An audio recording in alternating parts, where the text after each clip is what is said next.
नमस्कार। आज का टॉपिक नाउन केस है। The noun case. दो सेंटेंस लिखते हैं। John threw a stone, horse kick the boy.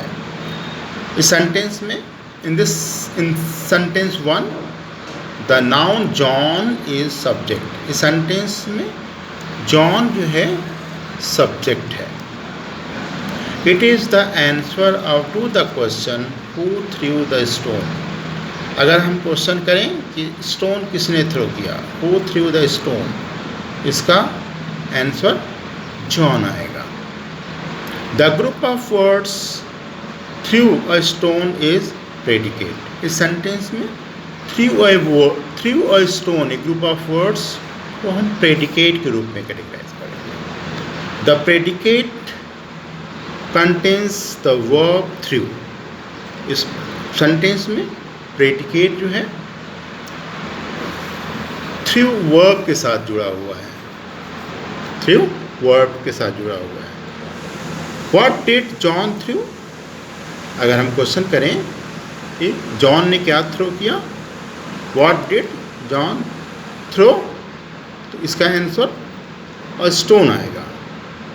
तो a stone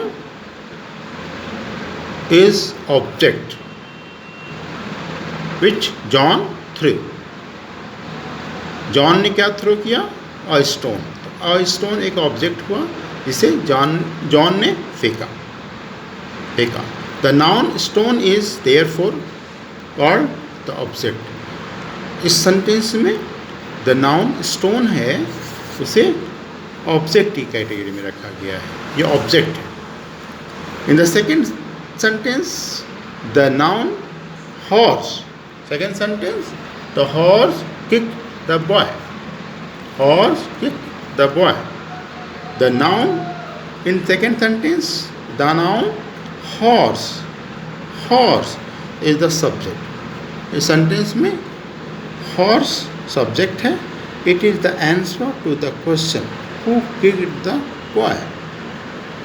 एक क्वेश्चन के आंसर है हु किक्ड द बॉय, किसने बॉय को किक किया। The noun boy is the object. इस सेंटेंस में नाउन बॉय ऑब्जेक्ट है। It is the answer to the question whom did the horse kick. इसका आंसर है कि whom did the horse kick, horse ने किसे किक किया।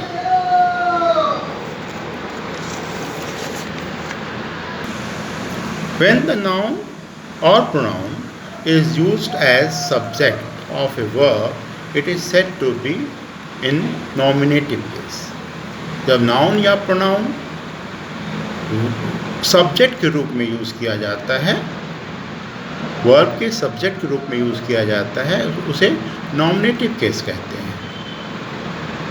When a noun or pronoun is used as object of a verb, it is said to be in objective case या accusative case।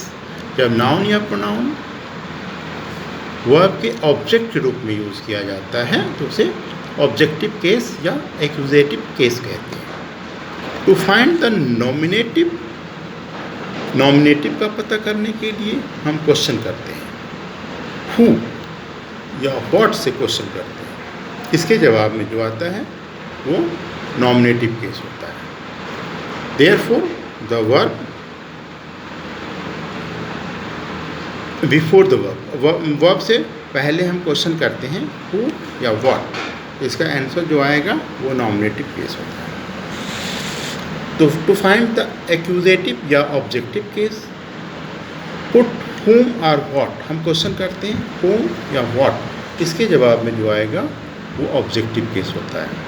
Before the verb and its subject. A noun which comes after a preposition is also said to be in accusative case.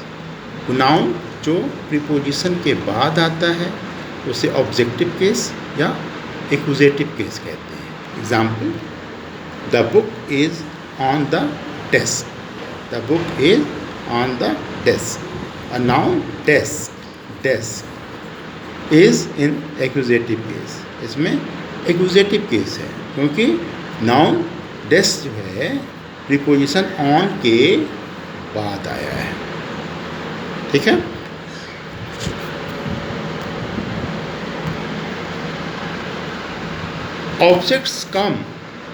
Object comes in sentence in two veg,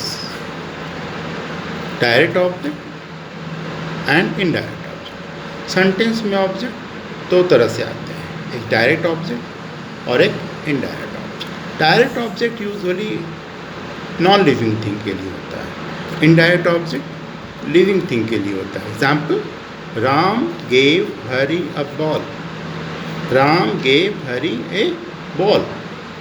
इसमें हरी जो है indirect object है, a ball direct object है। अगर indirect object पहले लिखा जाता है और डायरेक्ट ऑब्जेक्ट बाद में लिखा जाता है तो उसके बीच में टू नहीं लगाते, उससे पहले टू नहीं लगाते।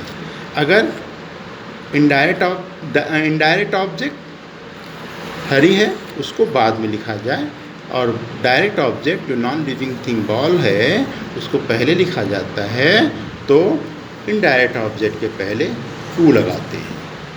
अगर इनडायरेक्ट ऑब्जेक्ट पहले लिखा जाए, डायरेक्ट ऑब्जेक्ट बाद में लिखा जाए तो उसमें कोई भी प्रीपोजिशन यूज़ नहीं होगा, इसमें टू का यूज़ नहीं होगा। लेकिन इनडायरेक्ट ऑब्जेक्ट बाद में लिखा जाए तो इनडायरेक्ट ऑब्जेक्ट से पहले टू लगाते हैं।